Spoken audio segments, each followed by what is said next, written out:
la vidéo où je vais expliquer comment calculer la moyenne. Avant que je commence la vidéo, je voulais juste vous dire que j'ai regardé ma chaîne YouTube et je suis presque rendue à 200 abonnés, 200 subscribers. Et si je pourrais me rendre à 200 avant la fin de l'année, ça serait vraiment quelque chose qui me ferait plaisir. Donc, si vous n'êtes pas encore abonné, s'il vous plaît, cliquez sur le petit bouton rouge et on va procéder. Donc, ici, la moyenne, je suis quand même assez certaine que vous l'avez appris au primaire. En gros, c'est le nombre le plus fréquent dans une liste de données. C'est aussi une autre façon de penser, c'est que c'est un nombre central dans la liste de données. Donc, la plupart des autres nombres dans la liste sont alentour de la moyenne. Donc, c'est vraiment le nombre central. La façon que tu calcules la moyenne, c'est en divisant la somme des données par le nombre de données. Donc, il faut premièrement tout additionner ensemble et deuxièmement, diviser cette somme-là par le nombre de données dans ta liste. Puis, on va faire un exemple ici. Donc, le diagramme 1 présente le nombre de bâtons que possèdent 4 joueurs de hockey, détermine la moyenne de bâtons par joueur. Donc, je vais juste faire mes calculs en haut. Je vais me donner de la place. OK. Donc, la première étape, c'est que tu additionnes tous les données. Donc, Flavien possède 3 bâtons, Stella en possède 4, Paul en possède 7 et Martin en possède 6. Donc, si j'additionne tout ça ensemble, 3 plus 4, c'est 7, 7 plus 7, 14, 14 plus 6, c'est 20. Ma deuxième étape, c'est que je vais prendre ma somme, je vais prendre mon 20 et je vais le diviser par le nombre de données dans ma liste. Donc ici, j'ai 1, 2, 3, 4 données. Donc je vais prendre 20 et je vais le diviser par 4. Et ça me donne 5. Donc la moyenne ici, elle est de 5.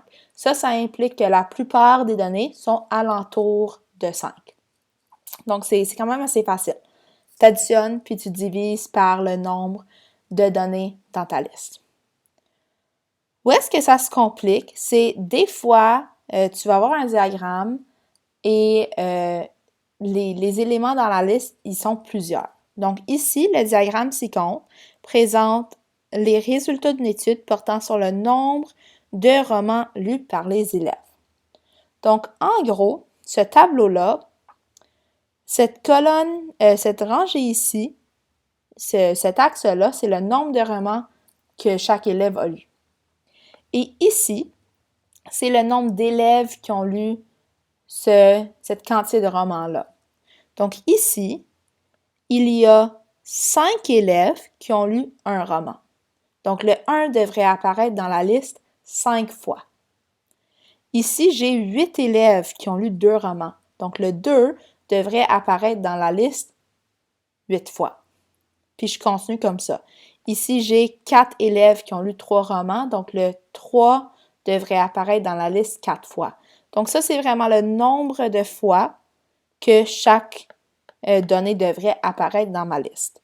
Donc, ce que je vais faire ici, c'est que je vais me donner encore de la place, mais je vais me faire ma liste. Ça va m'aider. Donc, je vais commencer avec le 1.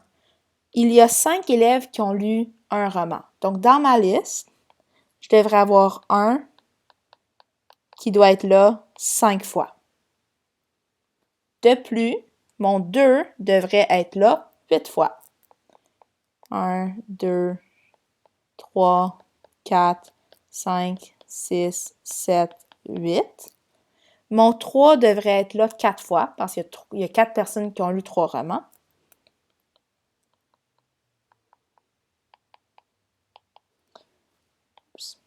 Mon 4 devrait être là 10 fois parce que j'ai 10 personnes qui ont lu 4 romans. 1, 2, 3, 4, 5, 6, 7, 8, 9, 10. Mon 5 devrait être là une fois. Et mon 6 devrait être là 2 fois. Donc, si j'additionne tout ça, ça c'est ma liste. Donc, ici, je vais faire ma somme. Puis, je vais prendre ma calculatrice parce que je veux vraiment pas faire d'erreur. 5 plus 12 plus 40 plus 5 plus 12. Si j'additionne tout ça, ça me donne 90. Puis si vous demandez comment j'ai fait ça aussi rapidement, je peux voir ici que j'ai 5 1. Donc, je peux faire juste 5 fois 1. Ici, j'ai 8 2, donc je peux faire 2 fois 8, et ainsi de suite, puis j'additionne tout ça ensemble. Ou si vous voulez, vous pouvez juste additionner tout ensemble. Donc ici, il y a une différence entre notre liste si j'ai un nombre d'élèves par...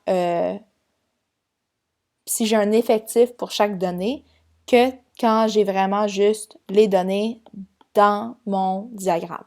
Donc, faites attention à ça. Et la deuxième étape, c'est que tu prends ta somme et tu le divises par le nombre de données qui sont là. Donc, je peux les compter.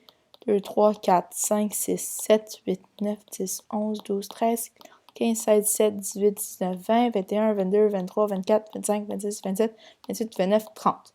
Donc, je vais diviser par 30 et ça me donne 3. Donc, la plupart des élèves ont lu alentour de 3 romans durant l'année. Donc, vraiment, tout le monde, vous devez faire attention. Vous devez essayer d'interpréter le graphique avant de commencer avec la moyenne.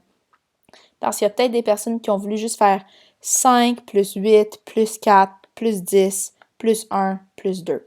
Mais tu ne peux pas faire ça. Parce qu'ici, c'est vraiment le nombre de personnes qui ont lu un roman. Donc, le 1 doit apparaître 5 fois. Et ainsi de suite. Donc, c'est tout pour ça, tout le monde. Je vous souhaite une bonne journée et on va se revoir bientôt. Bye!